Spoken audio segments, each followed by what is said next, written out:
நம்முடைய அப்பா அவர் not perfect, is not perfect. அவர்கிட்ட நிறைய குறைபாடுகள் இருக்கு. அதனால் இயேசு சொல்றார், இவர் விண்ணுலகில் இருக்கிற அப்பா. எல்லாருக்கும் மண்ணுலகில் அப்பா இருக்கிறாங்க. ஆனால் அவர் எல்லாருமே நம்முடைய தேவைகளை பூர்த்தி செய்ய மாட்டாங்க. ஆனால் இந்த விண்ணுலகில் இருக்கிற அப்பா நமக்கு செவி சாய்ப்பார். இந்த உலகத்தினுடைய அப்பா ஒருவேளை செவி சாய்க்காம இருக்கலாம், ஆனால் அந்த அப்பா செவி சாய்ப்பார். இந்த உலகில் இருக்கக்கூடிய அப்பா உன்னை புரிஞ்சுக்காம இருக்கலாம், ஆனால் அந்த தேவன், அந்த தந்தை நம்மை புரிந்து கொள்வார். நிறைய சொல்லிட்டு போகலாம்.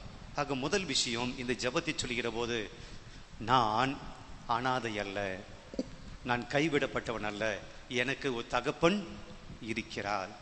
அந்த தகப்பனோடு நான் ஒரு பிள்ளைக்குண்டான பாசத்தோடு, பிள்ளைக்குண்டான சொந்தத்தோடு நான் பேசுகிறேன். இயேசுவின் குடும்பத்தில் நான் ஒருவனாக இருக்கிறேன். அவர் எனக்கு தந்தை, நான் அவருடைய பிள்ளை. கடவுளின் குடும்பத்தில் நான் ஒரு மகன், கடவுளின் குடும்பத்தில் நான் ஒரு மகள் என்ற உரிமையோடு இந்த ஜெபத்தை நாம் துவங்க வேண்டும்.